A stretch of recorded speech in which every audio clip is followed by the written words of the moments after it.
Australia's government has declared a natural disaster in parts of New South Wales as heavy rains batter the state. Chris Livesay is in Rome, following this and other stories from around the world. Chris, what can you tell us? Good morning, Anne-Marie. That's right. Australia is being hammered by heavy rain, at least parts of the country, forcing thousands of people to flee their homes. The state of New South Wales tipped into crisis this weekend as a major dam overflowed, exacerbating flash flooding since Thursday that's left backyards and homes flooded halfway up the walls and streets full of knee-high water. Some families were forced to evacuate their homes in the middle of the night. So far, there have been no fatalities, but the government warned that might soon become inevitable. Moving now to the United Kingdom, where a protest against new police powers turned ugly. In the city of Bristol, 2 officers were seriously injured and 2 police vehicles were set on fire at a rally opposing a bill that would give cops new authority to restrict street protests. Thousands of demonstrators had violated COVID restrictions to gather peacefully, police say, before a small minority turned violent.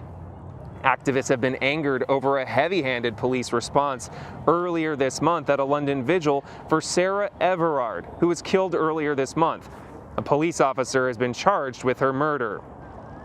Now on to Asia, where protests in Myanmar continue. So far, at least 250 people have died at the hands of security forces cracking down on street opposition to a military coup last month. The violence, which has included police firing live ammunition, has forced many to come up with novel ways to express their rejection of army rule that toppled a decade of democratic reforms. For instance, protesters are honking their horns and planting posters in cities across the country. Over the weekend, hundreds of people, including medical staff in white coats, marched in Mandalay. And finally, we stay in Asia, where prosecutors in Japan have charged 2 Americans with helping an automotive tycoon flee the country. Michael Taylor and his son Peter were extradited to Tokyo from the U.S. earlier this month over allegations of helping former Nissan chairman Carlos Ghosn escape to Lebanon, which has no extradition treaty with Japan. Ghosn was arrested in 2018 in Japan for allegedly underreporting his income and breach of trust, charges he denies.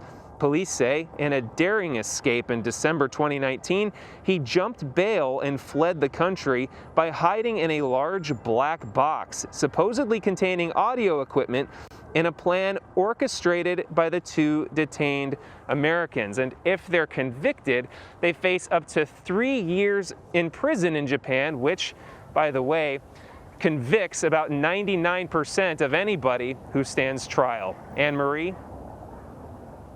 All right, Chris Livesay, thank you so much, Chris.